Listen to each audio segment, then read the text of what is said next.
Most welcome student. This is the next part of solid state and heading is actually piezoelectricity.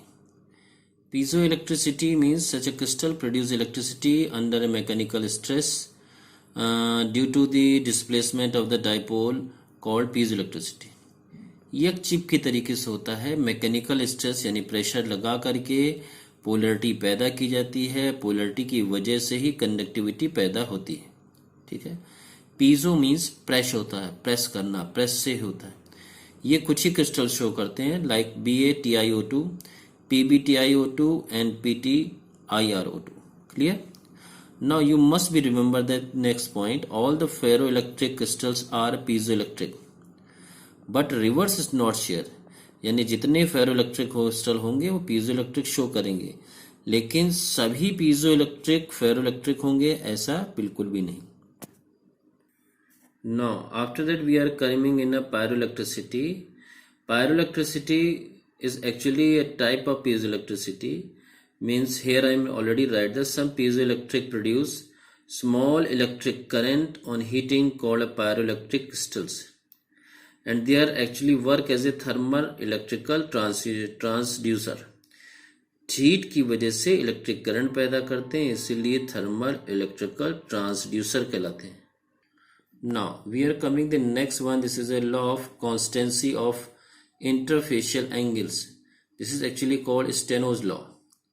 It means it defined that the angle between adjacent corresponding faces of crystal a particular substance is always constant. यानी कि याद रखने वाली बात है कि दो angle होंगे डिफरेंट फेजेस के बीच में, उनकी वैल्यू एक पर्टिकुलर क्रिस्टल के लिए हमेशा कांस्टेंट होगी. इसीलिए law of constancy of interfacial angles, क्योंकि इंटरफेशियल की लेंथ नहीं चेंज होगी यानी और उनके बीच का एंगल भी चेंज नहीं होंगे, इसीलिए इसको law of constancy of interfacial angles बोलती है, Steno's law. After that we are coming the law rationals indices जिसे बोलते हैं, लॉ ऑफ रेशनल इंडिसेस जिसे हॉयस लॉ बोलते हैं. Now, first of all, we are coming the definition of it. According to this law, the intercepts of any phase of a crystal, this crystallographic axis are either equal to the units or intercept in a ABC in a simple ratio or in a multiple form. This is a Wess indices. क्या रहता है कि interfacial axis जो होती हैं वो किसी भी क्रिस्टलोग्राफिक एक्सिस को एक पर्टिकुलर लेंथ पे कट करती हैं, उसी को पर्टिकुलर लेंथ पे कट करेंगी और वो सब लेंथ ब्रेथ हाइट के बीच पर्टिकुलर रेशियो होगा. उस पर्टिकुलर रेशियो को हम लोग वेस इंडिसेस बोलते हैं. या तो कांस्टेंट वैल्यू में होगा या फिर किसी मल्टीपल फॉर्म में होगा. जिस तरीके से फिगर में क्रिस्टलोग्राफिक XYZ को डिवाइड किया जा रहा है ABC में, ABC मीन्स A/B/C बराबर 1:1:1. अगर ये ABC की जगह 2AB और 2C हो तो 2:1:2 के फॉर्म में रहेगा. इसी को हम लोग वेस इंडिसेस कहते हैं. वेस इंडिसेस में एक चीज और याद रखिएगा, if sign of all Wess indices of a plane are changed then it in a opposite sign. अगर साइन मान लीजिए जैसे निगेटिव है तो यानी वो अपोजिट डायरेक्शन को रिप्रेजेंट कर रहा है. Now if the plane does not cut axis at all the intercept, यानी कि वो मालूम नहीं पता नहीं कहाँ कट कर रही, यानी उसकी वैल्यू कैसी होगी, इन्फिनाइट होगी. Clear? Now after that we are coming in Miller indices. Miller indices actually other type of indices like Wess indices, but first of all we are coming its definition.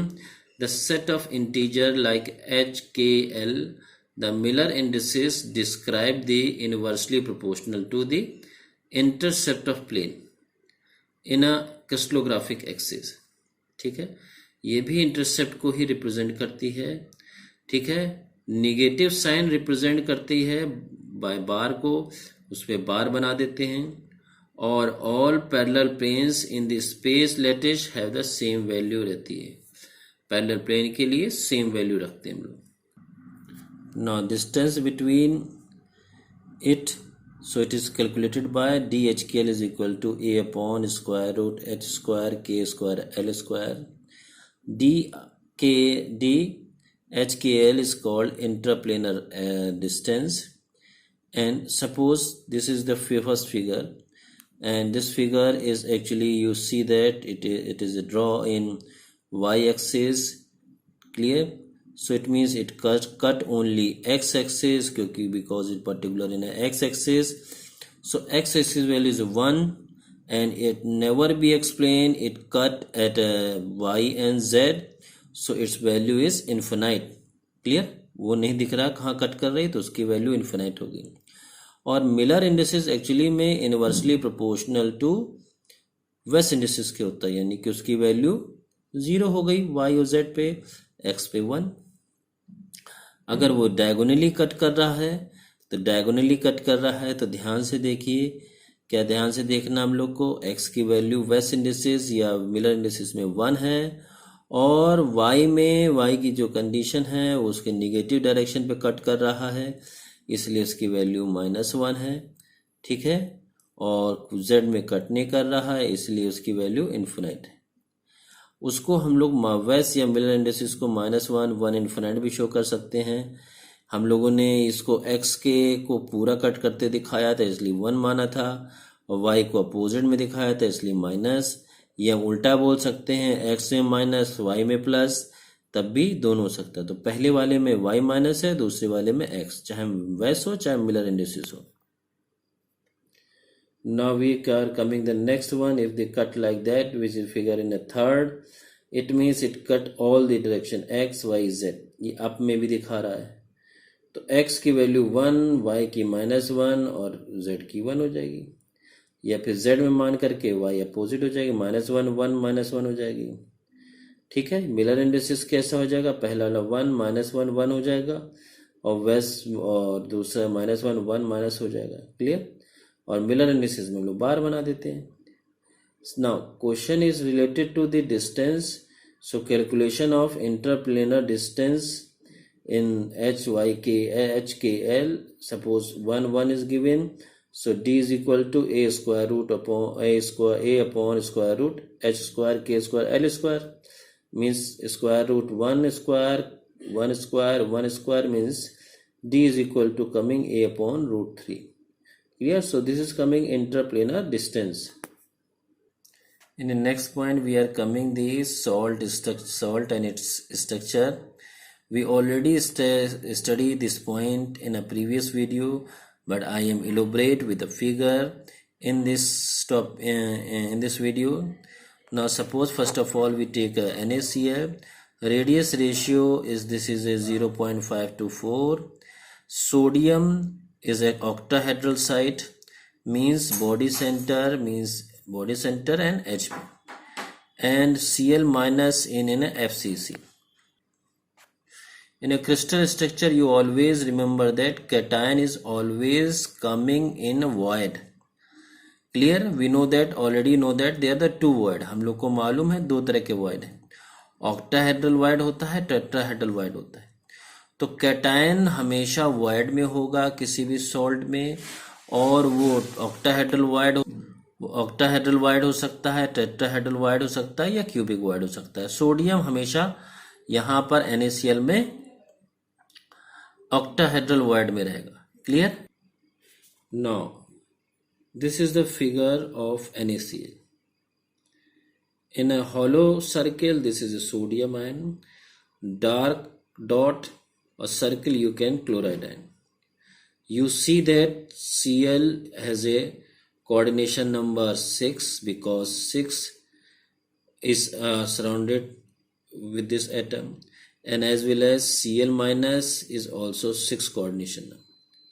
Here you can also see that sodium ion in a octahedral side. Octahedral side हम लोगों ने पहले पढ़ा हुआ है. octahedral side as पे होता है और बॉडी सेंटर पे. तो यानी सोडियम यहाँ पर देखिए एज में है और बॉडी सेंटर में. क्लियर? और Cl माइनस FCC है, यानी कि सिंपल क्यूबिक यूनिट शेल में है, फेज में. Clear? Now we see the solution. Now here we see the coordination number is 6:6. Sodium rank is coming 4 because body and H. Cl is also 4 because SCC and FCC. Example of except of NaCl, other compounds are also represented like a NaCl. Remember all halides of the alkali metals, ammonium ion except CS salt. Second example, oxides, sulfides of alkaline earth metal except BeS. And next example is halides of the silver except of AgI. Clear? So this is the first salt. In the next video I am explaining the other salts and other point which is related to solid state. Now this is the end of that video. Now thank you and thanks a lot.